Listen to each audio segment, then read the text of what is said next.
세번역 사도신경으로 신앙 고백하겠습니다. 저는 전능하신 아버지 하나님 천지의 창조주를 믿습니다. 저는 그분의 유일하신 아들 우리 주 예수 그리스도를 믿습니다. 그분은 성령으로 잉태되어 동정녀 마리아에게서 나시고 본디오 빌라도에게 고난을 받아 십자가에 못 박혀 죽으시고 장사된 지 사흘 만에 죽은 자 가운데서 다시 살아나셨으며 하늘에 오르시어 전능하신 아버지 하나님 우편에 앉아 계시다가 거기로부터 살아있는 자와 죽은 자를 심판하러 오십니다. 저는 성령을 믿으며 거룩한 공교회와 성도의 교제와 죄를 용서받는 것과 몸의 부활과 영생을 믿습니다. 아멘. 거룩하신 아버지 하나님 감사합니다. 간밤에도 편히 쉬게 해주시고 새벽에 기도하는 자리에 불러주시니 감사합니다. 이 시간 저희들이 마음 중심으로 주님을 경외하게 하여 주시옵소서. 예수님 이름으로 기도드리옵나이다. 아멘. 찬송가 134장입니다. 찬송가 134장입니다.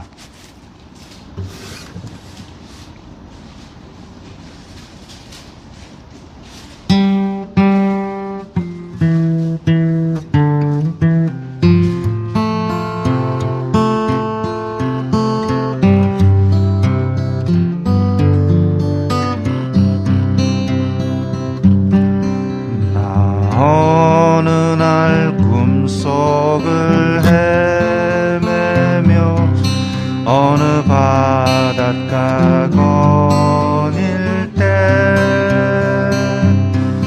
그 갈릴리 오신이 따르는 많은 무리를 보았네. 나 그때에 확실히 맹인이 눈을 뜨는 거 보았네. 그 갈릴리 오시니 능력이 나를 놀라게 하였네. 내가 영원히 사모할 주님 참 사랑과 은혜 넘쳐 나 배웠고 그 후로부터 내 구주로 섬겼네. 그 사랑의 눈빛과 음성을 나는 잊을 수 없겠네. 그 갈릴리 오시니 그때에 이 죄인을 향하여 못 자국 난 그 손과 옆구리 보이시면서 하신 말 내 지은 죄 사했다 하실 때 나의 죄짐이 풀렸네. 내가 영원히 사모할 주님 참 사랑과 은혜 넘쳐 나 배웠고 그 후로부터 내 구주로 섬겼네. 그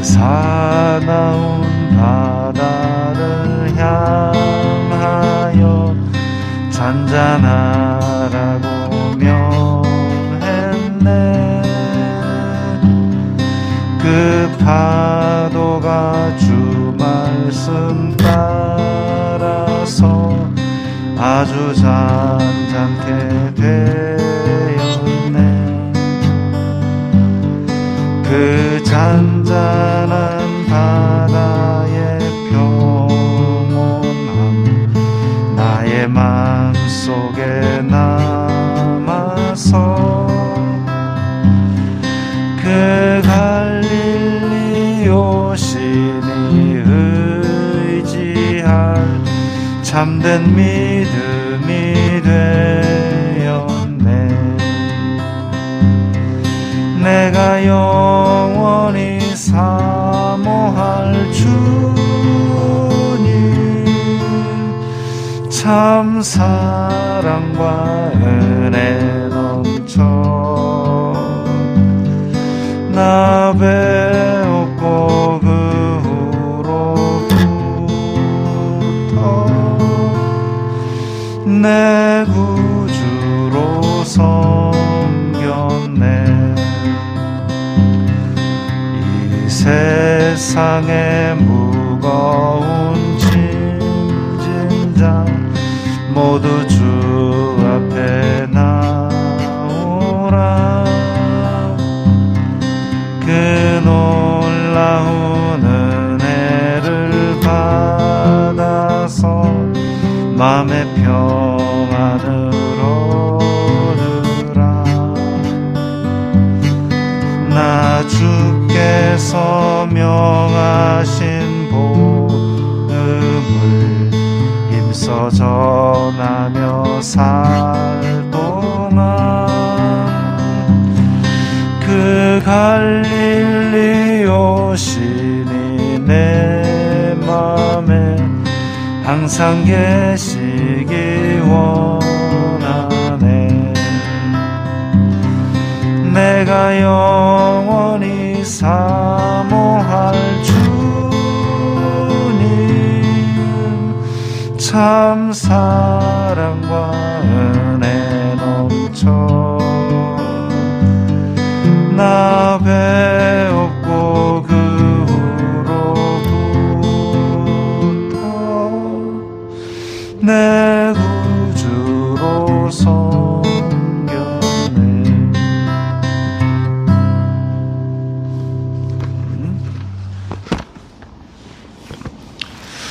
오늘 말씀은 요한복음 7장 45절부터 53절까지의 말씀입니다.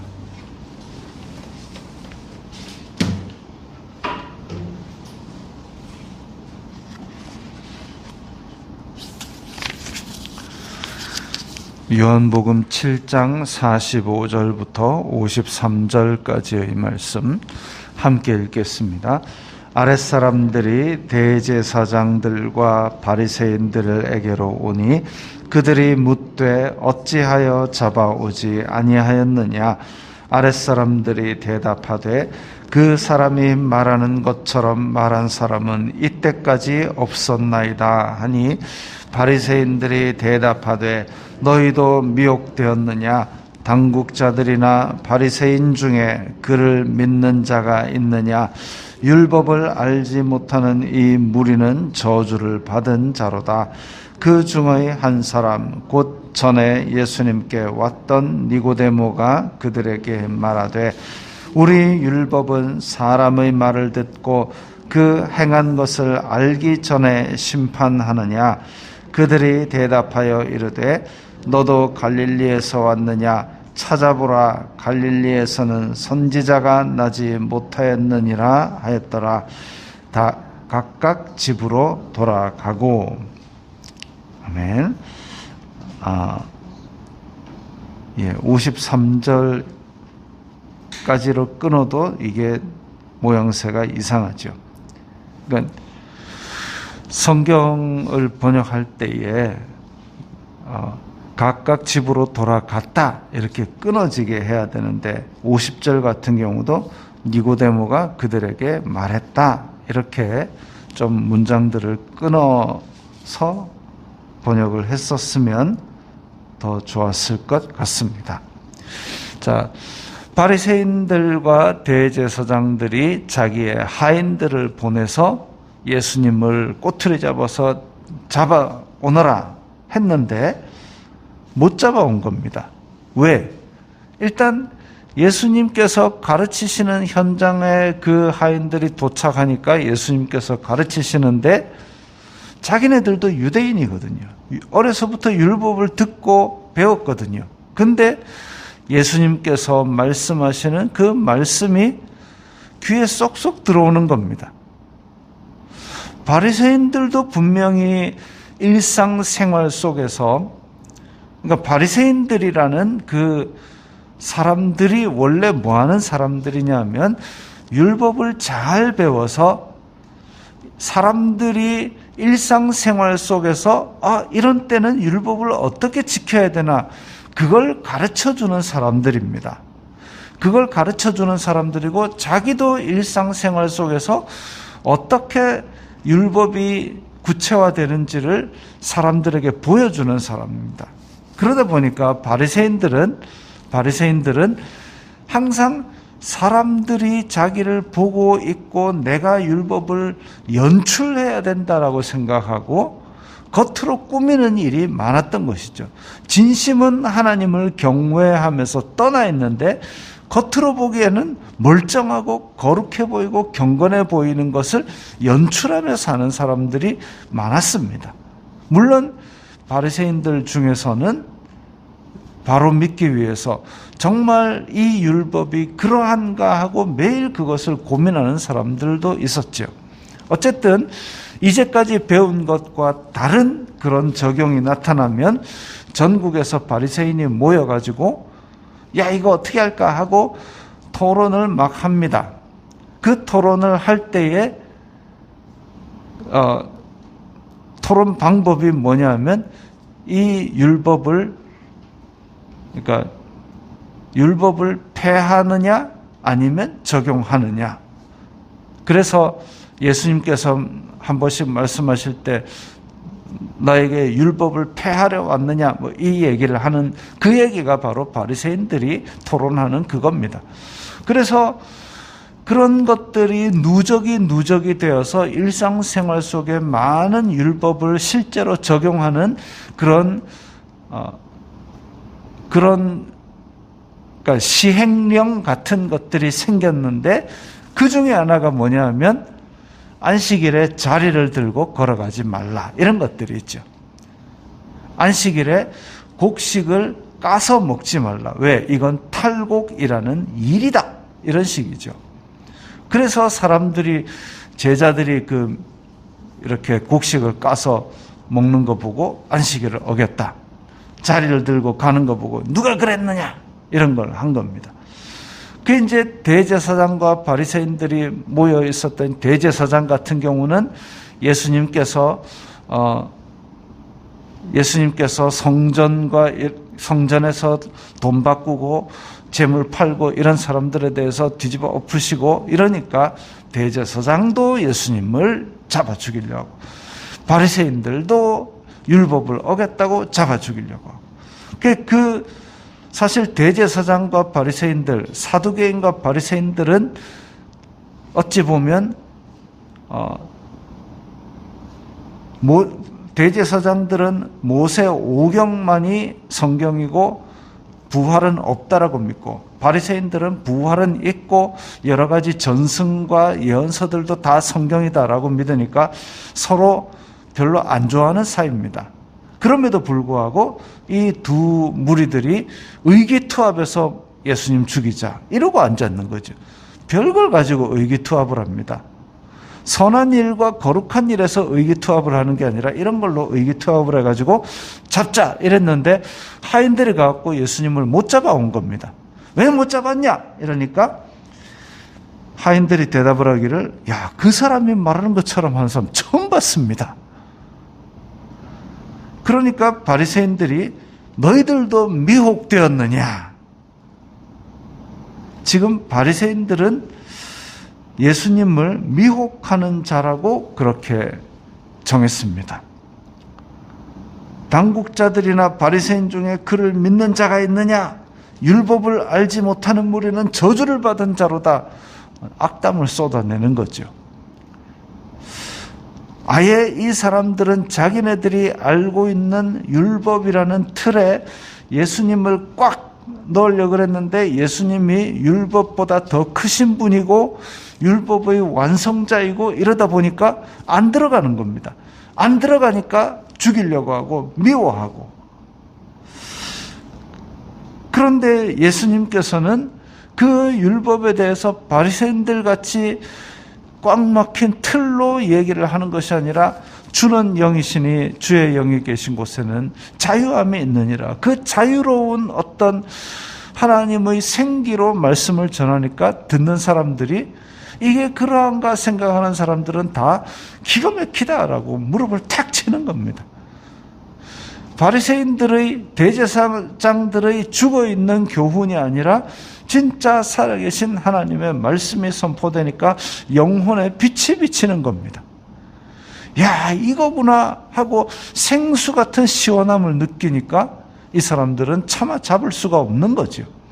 그런데 그런 사람들에 대해서 악담을 쏟아내는 바리새인들이 있습니다.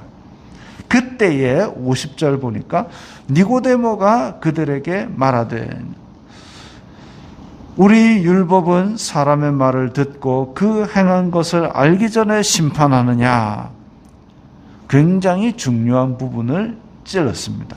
이때 니고데모가 야, 예수님을 내가 만나봤는데 그런 분 아니야 라고 얘기를 하면 여기서 그냥 싸움만 벌어지고 니고데모는 배척을 당할, 그러니까 메시지에 상관없이 그냥 배척을 당해버리는 거죠.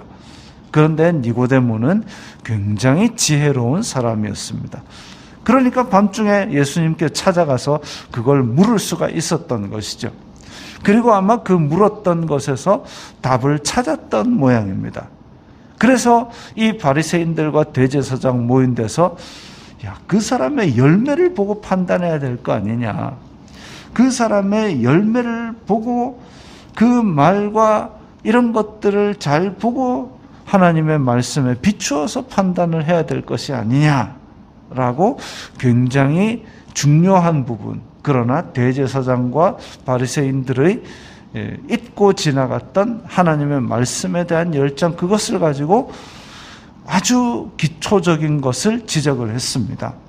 그러니까 이 사람들이 당장이라도 자기네들이 직접 잡으러 갈 것 같은 그런 살벌한 가운데 확 사그라들면서 너도 갈릴리에서 왔느냐?